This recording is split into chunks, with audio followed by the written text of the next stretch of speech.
actually destroy military. So as at the time when we have that challenges, we don't even have officers who actually understand, how to deal with issue of terrorism. And they started using street approach. And some of them just came out that within 6 months, we are going to get them out of the way. Have we been able to get them out of the way? You said one thing, that things are changing. These people, they have cooperation, they have technology, they are even in association with other international terrorist organizations who are supporting them with training, who are supporting them with funding. I'm telling you today, if Boko Haram, in December we are here with other panelists, I would say in December we didn't hear of any bomb. And that's another indication, because when something happened like that, for intelligence analysts, we know what it meant, because we know something is coming, and something came after. You understand what I'm saying?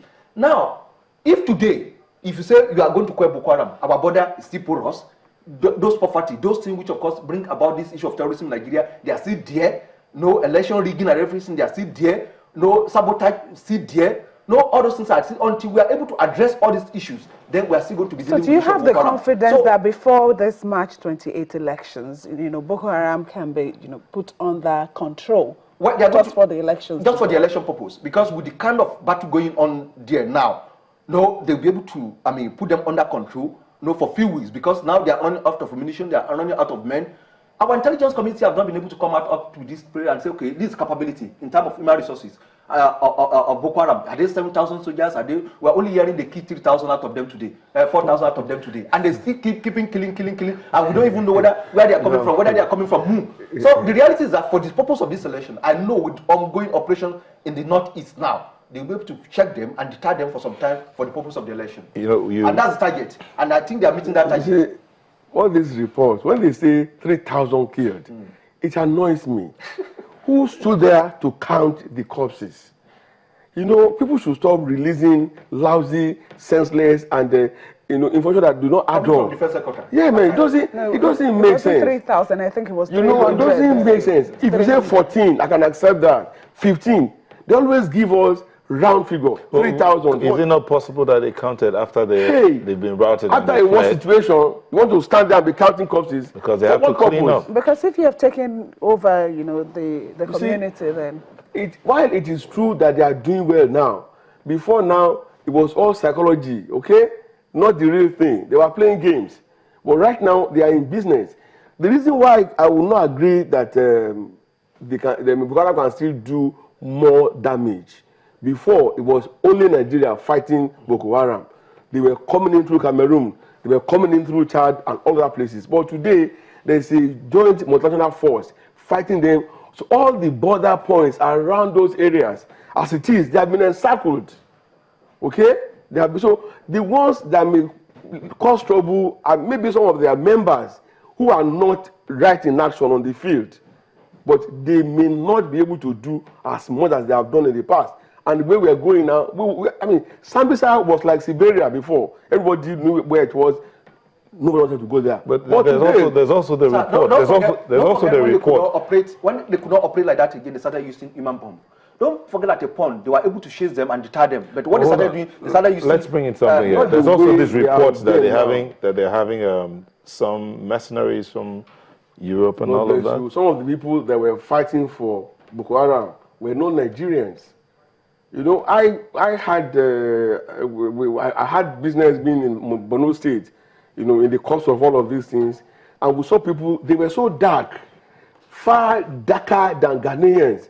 And Nigerians are even far, not as dark as Ghanaians. So imagine how we don't see a very dark person. They don't speak a word of English, okay? They don't speak our own Hausa. They speak some foreign language, but they are fighting for Boko Haram.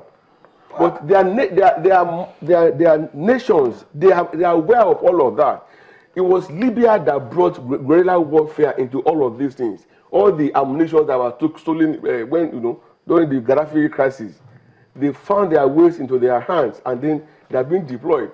But with the concerted efforts that is now going on against Boko Haram, I can assure you, except if we slow down again. But if they sustain the intensity, let's come back. We are good to go. Let's come back inward as we prepare for the elections. You mentioned something earlier about like what happened in the South, Port Harcourt, or Creeker to be precise. Now, that violence, the shooting, there are those who say it wasn't necessarily being done by the politicians.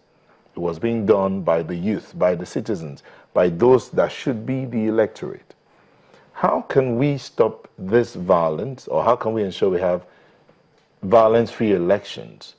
How can we stop, or how can we begin to educate the Nigerian people, the Nigerian youth, and help to stop them from joining up or collecting arms from the politicians to go and shoot themselves, while the politicians sit back to collect the victories or losses whenever they come? In all climes, public enlightenment is a serious issue. We have here a national orientation agency that has abandoned the orientation part of its assignment to now become National Information Center, giving us information on how many Boko Haramites are killed or wounded. So there's still time for them to get their games together and begin serious and massive public enlightenment. Let the people know that the politicians, they don't have their interests at heart when they give them guns to go and fight, to go and kill. Okay, we are first of all human beings. Before being Yoruba, before being Hausa, before being Muslim, or before being Christian, we are first of all human beings. Whether you believe there is God or not, you are a living thing. So there should be massive. Let people know that, look, don't let people use you. If you are going to be a governor and you give me a gun to go and fight, let your son lead, I will follow. Let your brother lead, I will follow. That is, if you yourself don't want to lead. Okay? To that extent, if we can still do that, we'll get somewhere. Number two, I will not buy the idea that some youths were protesting. Somebody must have instigated them to go and protest what? It was a campaign. And what is the deal in a campaign anyway? When you go to campaigns, you go and tell people what you are offering them. So that shouldn't have elicited the kind of shooting. It was rapid shooting. I mean, rapid firing. And I was looking at Charles on the ground, and I said, he said anything to it, drop the mic and, get going. Until finally, he led the place out of court, but he was wounded. So don't be deceived. If everybody says the youth, there may be pockets of youth who want to protest, but they must have been instigated by opposition. That's the truth. Okay, again, the opposition may even be from within. Okay. My own take, I agree with him. But anywhere there's poverty and the rate of employment, which of course we have in Nigeria today, honestly, I don't think even just enlightenment will do that work. What I think we do that work is law enforcement, serious law enforcement. And that's where the body language of those who are really us really matters. When you see those who are really us coming out to say, okay, we want everybody to be peaceful, but up to today we have not been able to arrest any politician and prosecute that politician for electoral violence. Just like the issue of Boko Haram, which of course we are talking about. All those soldiers, all those mercenaries, they are killing every day. They are not really Boko Haram. What of the leadership? If up to today we have not been able to arrest any of the leadership of Boko Haram and be able to take them to court and jail them and take the weapons of mass destruction from them, then we are still playing. We have not done anything. So also the issue of this electoral violence, which of us we are talking about, those who are instigating them, we have not been able to see a day when one of them will be arrested and face prosecution for instigating violence in this country. So these young people, it's very easy to call them now and give them 500 naira and give them ammunition and weapons and be doing whatever they are doing. Don't forget before election, they have been kidnapping this Lagos, they have been kidnapping Niger Delta. Don't forget before election, people are still picking pockets and we have the kind of robbery on the way. So when now comes to time of election, when you not even need to go to highway and somebody call you and give you 5,000 naira to go and carry. But when you do that. Hold on, when you talk about picking pockets and robbery along the way before the elections, I mean that happens in other climes where they have peaceful elections. Yes. So what makes it different here? In our own case in Nigeria, we have a lot of them, which of course, if they have opportunity of somebody calling them and go and check all those people they are using for this electoral violence and everything, all these talks, they are area boys. No, some of them are not area boys. Some of them have been said to be very educated. Most of them, the educated, those educated ones you are talking about, they are the commanders, they are the one directing them. So, but those who will be in the field for operation, they are all these area boys.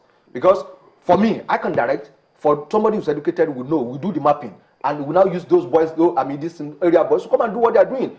All these educated ones, some of them have never carried gun before, but they will go and hire those who knows how to carry gun very well. So the law enforcement is going to stop this because now, nobody can ascertain the number of weapons, which of course we have in our system in Nigeria today. Nobody can ascertain that. So how come they've not arrested? Look at Okrika. Are you telling me that with work of SS, the way they have been using mass to be arresting people up and down, they could not even get any one of them? Where are their assets? Who of course miss? Where are their some who miss with the crowd to be able to